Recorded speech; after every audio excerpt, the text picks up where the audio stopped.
Silverado. We have no idea if it runs. We have no idea. There's no key. We have no idea the mileage. But the 4 photos that I got, they seem to be pretty good condition. It is the 71, and it's also a 4x4. And also there's a 96 Jeep Grand Cherokee. This one looks a little bit more beat up, but I always like those things. And I don't know why. Like even with the Pinto, I have tried multiple times to try to trade my Pinto for the Jeeps, but the Jeeps are always priced at like $6,500, $5,500, and they're usually lifted, got some nice tires, and they look decent. So I wonder, I got the Jeep for $250 bucks. So even if it doesn't run a drive, I looked it up. Engines are like $400, transmissions are like $300. They're super easy to, you know, I can get parts for them really cheap and easy. And there's no way I lose, in my opinion. I mean, I'm definitely going to make money on it. It's just how much work is it going to take? Either way, I'm heading down there right now. I got to go to the police department first so I can do some paperwork, you know, so I can show the tow yard that it's actually mine. And then I have to go to the tow yard, pick it up. I only have one trailer, obviously, so if they want to take home the Jeep, since it's a little bit lighter, a little bit easier on my truck, and then I'm going to call AAA and have them tow it back to my house, tow the Silverado back to my house for free. So I'll keep you guys up to date with what's happening, and I'll stay in touch.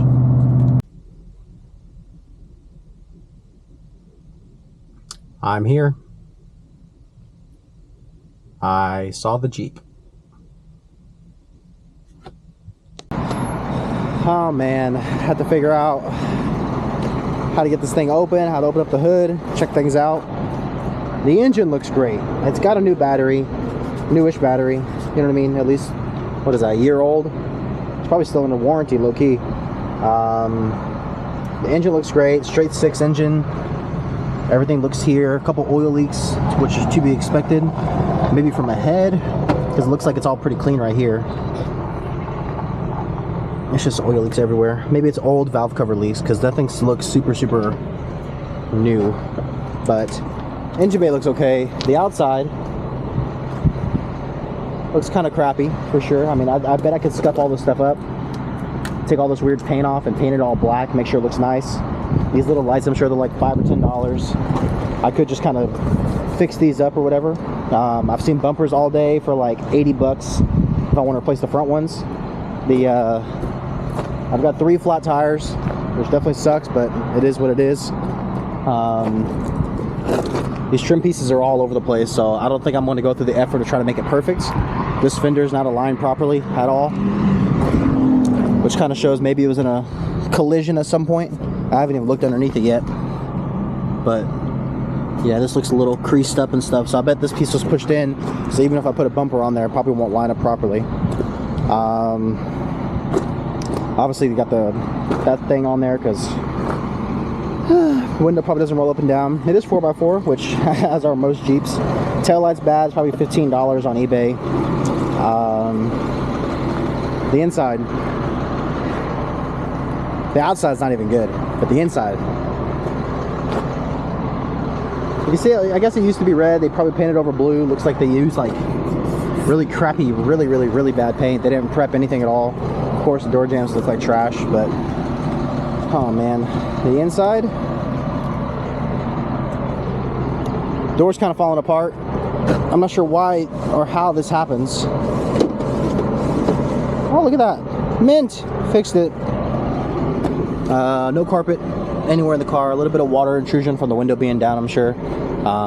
Someone doesn't know how to use a tool, I guess, and scratched their way into that one. Probably a knife that murdered somebody, which is lovely. No headliner whatsoever. The seats are all here, which is pretty cool. I can't see the odometer at all because, you know, there's no key, but even if there was a key,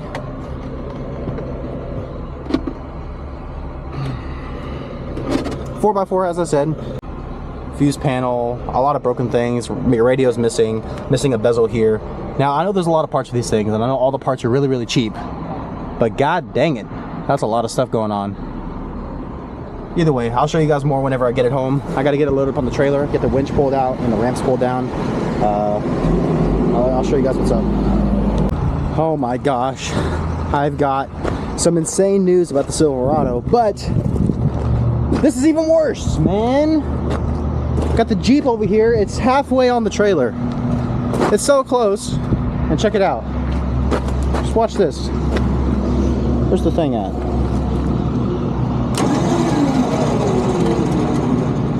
That's it. That's all I got. I forgot to charge the stupid battery last night, man.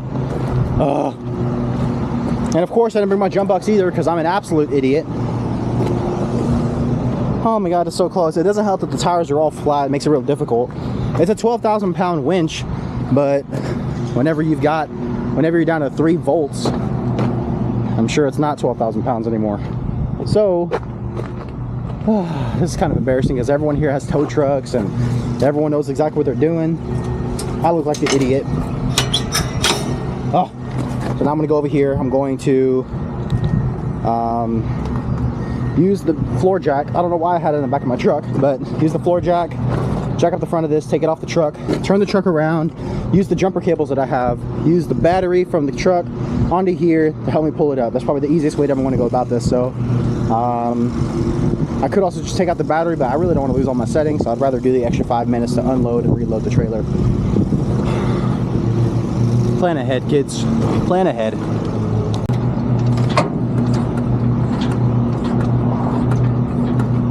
Maybe if I jack it up, will it go on easier? Or is it going to destroy everything? Heck no. Not nearly enough. Alright, turn this truck around. Do not forget to get the paperwork out of the driver's seat. Do not forget, do not forget, do not forget. Take a guess why I have to use the jack. Actually, you don't have to take a guess because you already saw. Stupid jack on there is broken too, and I guess what? I haven't fixed it. Not planning ahead. Every time I need to use that trailer, I always have to use that stupid jack. Why don't I just make my life a little bit easier? Go pay for it. Go pay the $200. I should probably even pay somebody 50 bucks to weld it back into place. Make my life 20 times easier. But no, I'm sitting here struggling, looking like an idiot. All right, it's fine. I'm over it.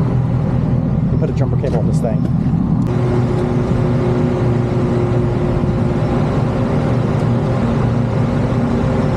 Charging up. That should be enough to get it going. Let's see. We got power. As long as this thing doesn't creep forward. This thing's turning already. Here we go. This interior makes me so mad. Oh my goodness.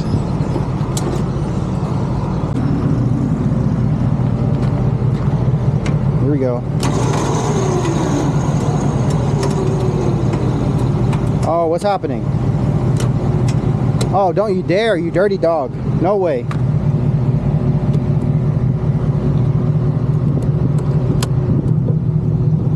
It's the only explanation, right? That it's not having a good connection? Or the cables are just bad? Maybe my ground's bad. I'm grasping at straws here. Careful. Oh my god. Is my winch just dead? Did I kill it? That would be insane.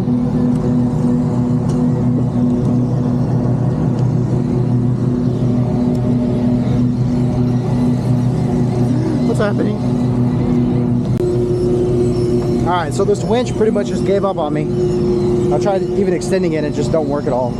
I mean, unless the jumper cable is really that bad, which I'm kind of going to test here as well. I'm going to jump the car. Maybe it runs.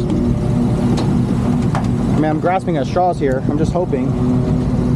Maybe, maybe, maybe. Maybe, maybe, maybe. Okay, we got sparks.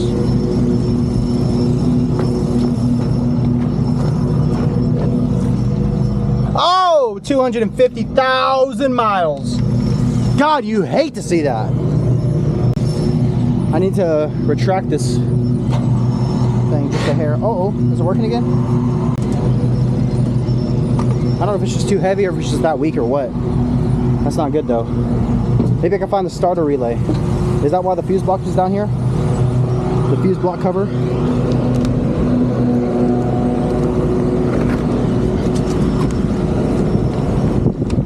Goodness gracious, that's not gonna work because it's taped. Okay. Yep.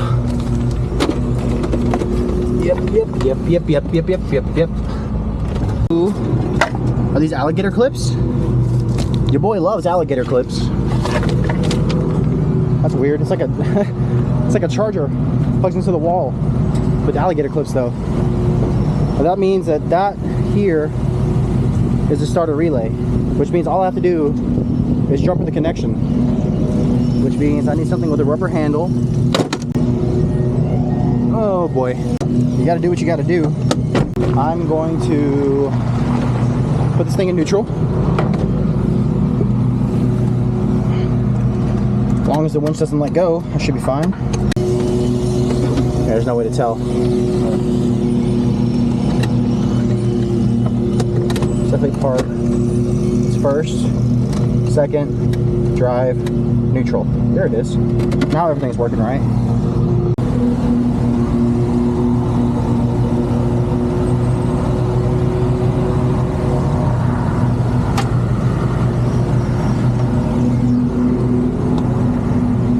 I heard it click.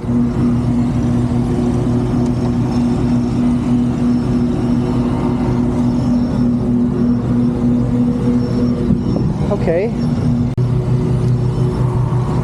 Take this thing out. I feel like it's not very useful right now.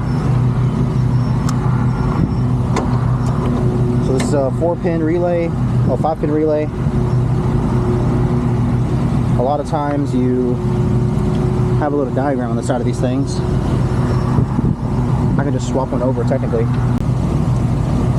Actually, I can't swap them over because it's not going to matter at all. But what I can use is those alligator clips. At least it's got some rubber on there to protect me. Big problem with this is I don't know if the jumper cables are good. It's probably the whole issue this whole time.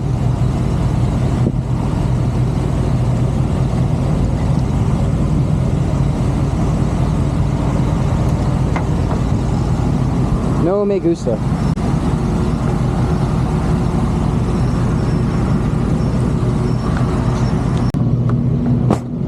Desperate times call for desperate measures.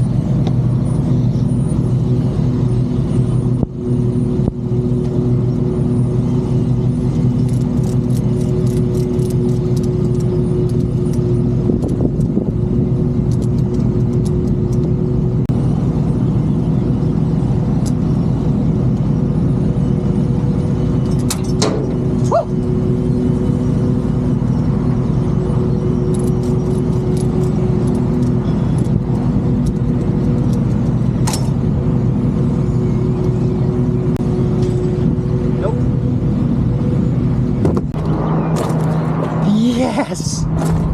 Oh my God, it's working. I don't want to talk too soon for what it's worth. This bracket, all I have was a 13mm wrench. All the bolts come off. God, I'm just struggling. I'm like trying to loosen the bolt with my pinky because it's in a really hard to reach spot with a wrench. Put it in here. Oh, we got power, which means two things. That also means that my my winch is still good, and it's working. I guess that's the second thing. Oh, don't forget the paperwork. Don't forget the paperwork. Don't forget the paperwork. Put this in the truck right now. Finish loading this thing up. Get it strapped down. I think we're gonna be down one strap because one of them is not working. Not that I broke it or anything. It's just I don't think I like the way it looks anymore. But here we go. You know, there's a lot of tongue weight with this trailer, so I'll leave it a little bit farther back. I'll leave the chain on it, put two straps on the back, and that should be enough to hold it. Yep, let's get on the road. Finally. Finally. Finally! Woo! Finally got it loaded up. Holy cow! That was a horrible experience. I'm an actual idiot for not just telling AAA to take the Jeep. I knew it was in worse condition. I knew it had flat tires. I should have just told him to take the stupid Jeep. But instead I was like, nah, I don't want my winch to get overworked. And I know the Silverado's heavier, so I might as well have them take that back. I've been here for like 45 minutes trying to figure this thing out. we got it figured out. We ended up using the battery from the truck and swapped everything over into the trailer. Probably could have, I mean, at the end of the day, if I had my jump box with me, this would have been way easier. I would have put the jump box on it. So the guy from the junkyard said this thing started. I don't know how he started it. I'm guessing the starter relay or something. He said it started up and it ran. It just looked pretty ugly. If I had my jump box, it would have been way easier. But instead, I'm over here struggling for literally no reason.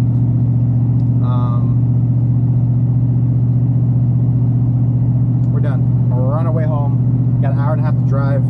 I've got a quarter of a tank of gas, which should be just enough to get me to Buc-ee's.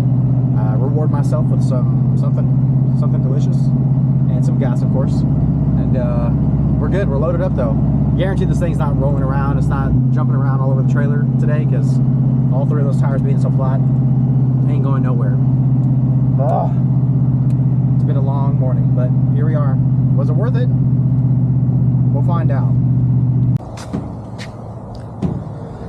After a little bit of beef jerky from Buc-ee's, somehow, some way, I've made it home. We have the truck here, loaded up with the trailer. They already dropped off the Silverado, and let me tell you right now, ooh, it's so good. Just a little bit of information. Apparently it was sold from a dealership like 4 months ago, and looks like it was picked up from the tow yard about 2 months ago. It's very clean. Rebuilt transmission. Z71 4x4, looks great on the inside, still has the dealership plastic on the floorboard itself. Very, very excited. Now, what I'm not very excited about is this Jeep. This Jeep is absolutely atrocious. It's a very, very big project. Haven't decided yet if I want to part it out, if I'm going to sell it as is and make a couple $100s and just move on with my life, or if I'm going to spend the next month. I mean, technically I have to wait on the title anyways, but I may spend the next month actually building it up, making a nice little off-road toy. But as of right now, we're home, so we have all the tools we could possibly need. I'm gonna see if this thing runs. The guy at the tow yard said it does run. I'm excited. It'd be really cool if I could just back it off the off the trailer after all this fiasco. But this is the one thing I needed this whole time, the jump box. I don't know what I was thinking otherwise. I don't know why I wasn't prepared. But lesson learned. We're gonna see if this thing can start though on its own. Okay, so as you guys know, this ignition cylinder and steering column and everything's all pretty out of whack. You can see how torn up that guy is. So we're gonna try to pull this handle here, and obviously the handle's missing too. Everything's broken on this car. Make sure to grab it right there. Money.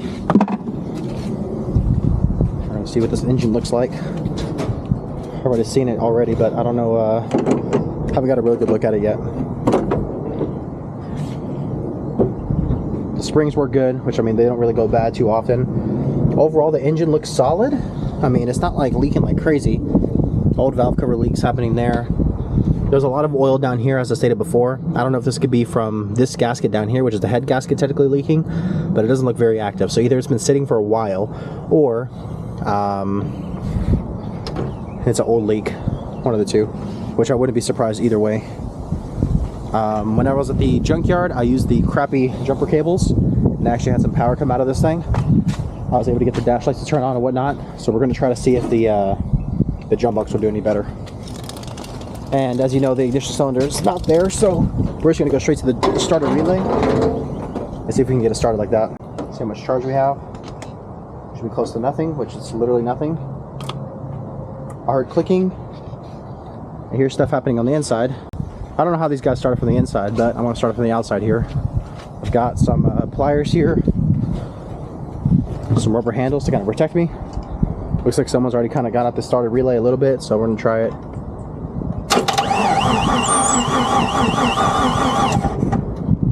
Okay, engine does turn over, so we can get a shot of that for you guys.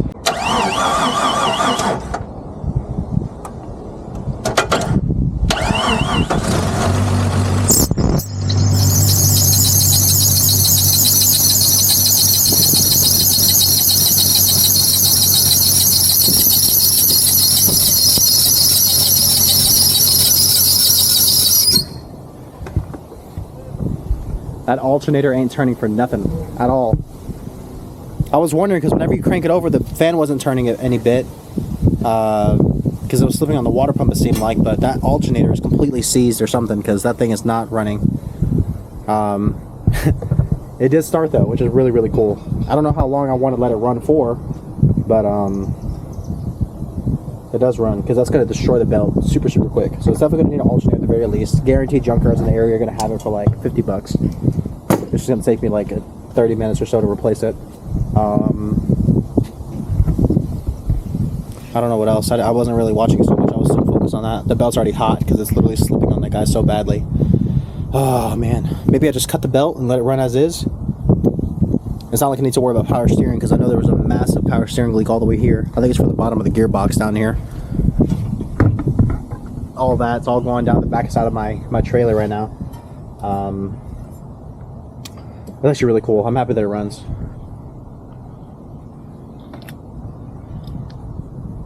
I mean, there's signs that there was coolant in there at some point. You know, I see a little bit of wetness. I'm sure the power steering is completely empty. The power steering is completely full. If anything, it's overfilled. That's interesting. So where's the fluid coming from? Don't tell me it's an oil leak. Let me check the oil. Probably should check that first, huh? I don't know. You can see it's on the dipstick right there towards the end. It's definitely low, but who knows how long it's been sitting. It did just run on its own, which is super exciting. But it's dripping from the bottom of this gearbox, which the gearbox should be sharing the same power steering fluid. So I'm not sure how this is going to turn out. See, the brake fluid is here. Brake fluid is there, and it's actually not super dirty. That's exciting. Really, the biggest issue I see right now is this alternator is completely seized. I'm not sure if there's a way that I can loosen it up either. I'm not sure how that works. I haven't even checked to see if it's in park yet. It's not. It's in neutral. I'm gonna go ahead and load, take off the ramps. I'm gonna see how fast see if I can actually at least idle it back to where it gets into the yard. I really should cut that belt before anything, because if it does end up breaking, it could slap and actually end up getting caught into the fan, and that could throw it and destroy the radiator and everything in between. So I think I'm definitely going to cut this belt off. But I think the belt could be usable still. I know it slipped a little bit. It may not have been driven in a long time, because this belt looks like it's in really, really good condition. I'm really thinking that alternator is going to be a big problem there. It's kind of scaring me to do anything else with it until then. Or other option, probably the smarter option, would be to take the truck and trailer, back it all the way up into the yard, and I'll go to the junkyard tomorrow, go get myself an alternator, and then I'll install it tomorrow and try to see if I can run and drive it tomorrow. Because I think no matter what, even if I were to sell this whole vehicle as for parts or whatever, it's not going to matter. It's not going to be worth anything unless that this engine can run on its own power, and I can't confidently sell it with a bad alternator. So either way, it's going to need an alternator. There's no way around it. Luckily, they should be cheap. I'll look it up. How's it going, guys? I just finished editing the video for the Jeep, and I just realized I didn't have an outro at all. What ended up happening is I posted it on Facebook that same day, gave them a full list of everything that was wrong with it, and I sold it for 500 bucks to somebody who wanted to use it for parts. They said it was a good engine. I guess they found some value, and I guess in the States, and they were going to part it out or whatever. So I didn't need to have the title or anything like that for it. I showed him all the paperwork I got from the actual auction house, but it didn't really matter to him. And he was happy to give me 500 bucks, and I doubled my money. I paid for the gas to get there, paid for I guess some stuff, paid for my beef jerky for the day. Either way, that's long story short. It was able to make some quick cash. I'm a little bummed out I couldn't build one out for myself, but maybe next time. And I know it didn't have any kind of footage at all of the truck, which I'll add some photos here. Long story short, it's a very, very clean truck. Like I said, it was just reconned from a dealership 4 months prior, and I guess someone maybe couldn't keep up with the payments. There was a lot of pills in the back, so maybe they were getting sick or something. And I just got super lucky, and currently now I actually sold my black truck that you see in the video, and I've been driving this truck around every day, and it's just been great. It's got a little bit more miles, got 170,000 miles. But either way, it's completely gone through, and it's been a great truck, and I've been using it for like the past month or so, before editing this video. But that's the big rundown. But I mean, I ended up paying $4,000 for the truck and 250 bucks for the Jeep. The Jeep obviously doubled my money, and I feel like the truck can sell all day, every day for like 6,500, maybe $7,000, just being how clean it is. But either way, yeah, I think it's a good way to make money. It was totally worth the trip. Sometimes it's worth taking the risk. So make sure you guys stay up to date with all the videos that are coming out. The next one that I plan on uploading is going to be a small series of me actually fixing the cars from 0 to 100 and being able to show you guys my process, how I do things, and how you could possibly fix up these cars yourself and make some money on the side as well. But thank you guys for watching. I will see you guys next time.